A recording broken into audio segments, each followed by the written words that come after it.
En puɗɗirimo inde jomiraɗo joom paɗe e bawɗe. En calmini bandiraɓe kala to mbawi tawede, kala to sowtol min ngol wawi yottade.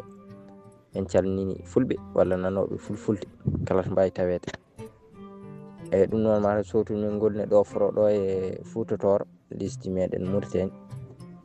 En calmini noon kala dilloɓe e fannuji gandinal ha arte to banggue fulu muɗum kala ko yowiti hen.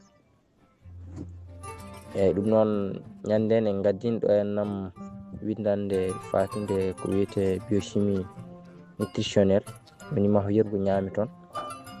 En gaddin ɗo taw ko ekkorɗe. Eyyi ɗum noon eɗen jaadini hen satu muɗum taw ko adi ɗum kala hen namdal e mbaɗata hen windande toxel ngam famminde holko ɗum woni ko adi keɗen jabto beele ɓuura wawde famede. Ɗum noon ko adi foof ni en etoto andinde holko woni maho yerbu. Se mbi maho yerbu noon to banggue Français woni métabolisme. Maho yerbo ko dendagal baklite walla mbiyen notite transformation walla mbiyen réaction guurkemite, ko dendagal baklite guurkemite baɗoje nder ɓille e terɗire ngam tabitinde gurdam mayre. Ɗeɗo baklite noon baɗoje e nder terɗinde walla e nder ɓille ina tabitina gurdam mayre, saabu gurdam mayre ina yowiti hen, ina sohli ɗen notite walla ɗen baklite ngam nde lutta wurde walla nde heddo wurde.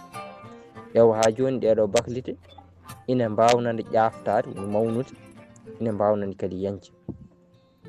Maho yerbo noon waɗi ko silsilaji ɗiɗi hono helmere nde mahorini eɗen mbiya maho yerbo, wadde mahi ko nde waɗi ko maho e yerbo ko ɗen gueɗe ɗiɗi ko ɗin silsilaji ɗiɗi goni e maho yerbo.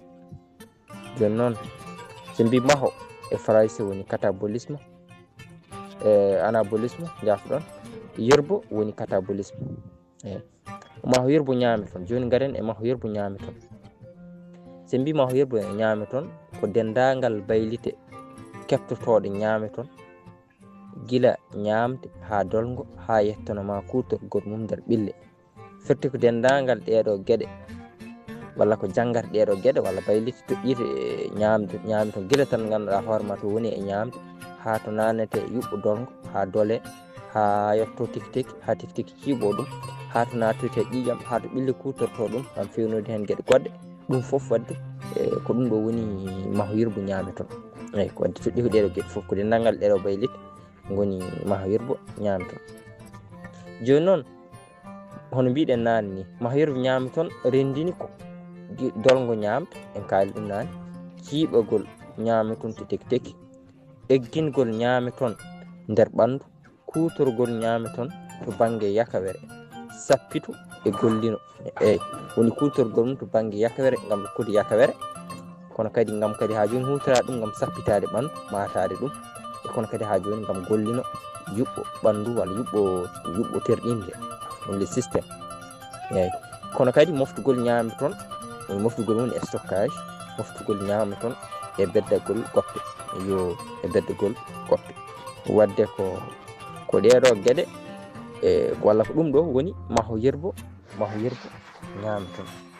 E ɗum noon mataw hande windan men koɗo haɗata e windanɗe paaɗe garin satade e ekkoɗe ɗe gadduno ɗen ɗo ñande nokko joytide maho yerbo ñami toon.